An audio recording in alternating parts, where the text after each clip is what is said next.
Good texture on the top. All right, who hasn't been here since the beginning? You want to right now first? No. Beginning, blow drying and volumizing tonic from Aveda. Gives you a decent base. It's always a good starter, I think, this one. There's a few things. This has been one of my staples for quite a few years now. This is the new best damn thing in the world.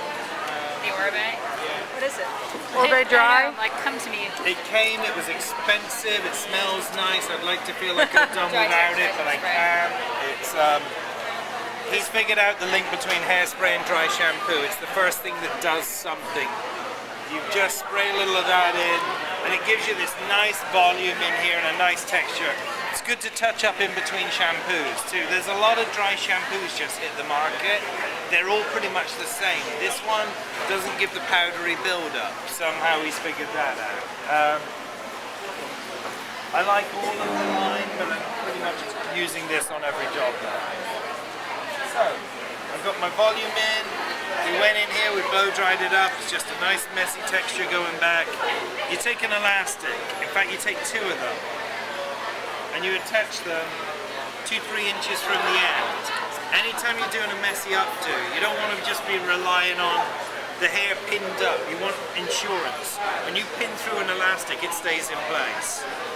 So, a couple inches from the end.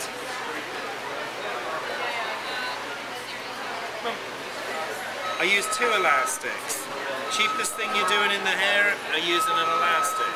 So use 2 elastics, spend the money. If one breaks, your hair's still going to stay up. If you used one, then you ruined your hair for the sake of 3 cents. See my one just broke then?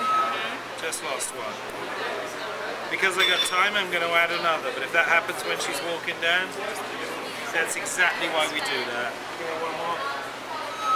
These little elastics are nice, but they're cheap, so use them accordingly. I put a little bend in the ends. If you have time, take a curling iron through your hair before you put it up. If you've got a curling iron, it will just lock those ends in. Everything stays in place better with a bend. Good with that. Now I've got this. Just going to take that, start to tie a knot in it. Just join that in. That cinches everything in, then we take the tension, and I'm just locking a few bobby pins in.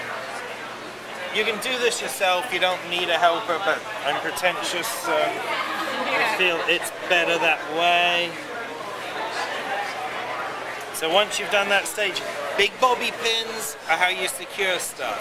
Little pins and grips are how you do fine details. So some of it's your insurance, it's your foundation.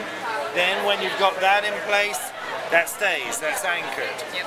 Then I come in, boom. Twist again. Tying more knots. Just knotting it down on itself. Same thing, take tension. So boom. with each knot you put a new bobby pin in. Bobby pin, just anchor it. Then, once I'm in there, see that bag's a little? That needs more. So I'm doing one that goes through here. I know it can't get any looser because I've got an elastic 2 inches away. This thing can unravel a bit, but it's not going to go the whole way. So now I have a little knot and some dog ears. What I like to do with my dog ears, I can pin them, but I use forceps. So now I'm just taking the forceps, which you can buy cheap. You know, you buy these at a fishing department of any like outdoor store. Just reach through, grab a chunk of hair.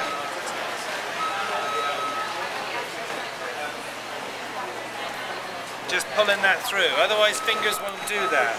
So that's why these come in handy. You just take that through.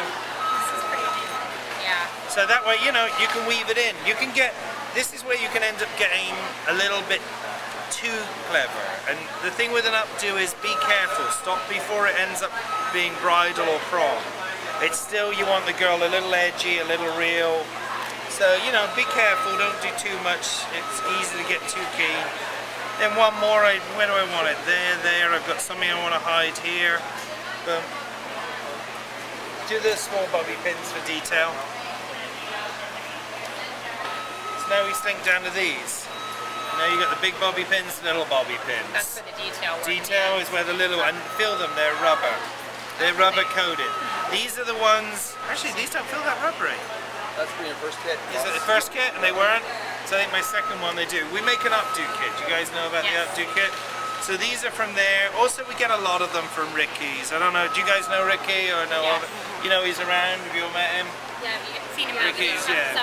So he's here, you should chat to him about pins. He's been developing nice rubberized pins for a while, and a rubberized pin will hold it all in. So, then you hand it into your magnetic pin holder. Oh, that's handy. Oh, that isn't. Then just one more, I don't want that to hang there. You know, there's a lot of good stuff at the Home Depot, I find. With hair, take your inspiration from the opposite of where you should. So I like to wander around and find things from places like that. It's so fun. And forceps too. Yeah. As I say, what we do isn't heart surgery, but we can share tools. Exactly. So, then this one, I'm just putting one little anchor in there. Right. Boom.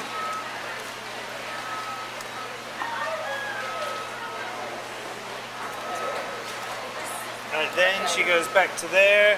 It's a little baggy there, maybe one in there.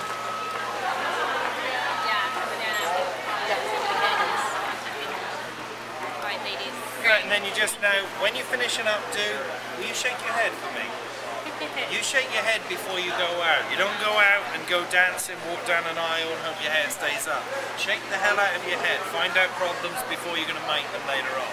So the final thing on any updo is a good vigorous head shake. Find out problems before they find you. Very cool. All right. Thanks so much, Kevin. Thank you. Thank you. Thank you so much.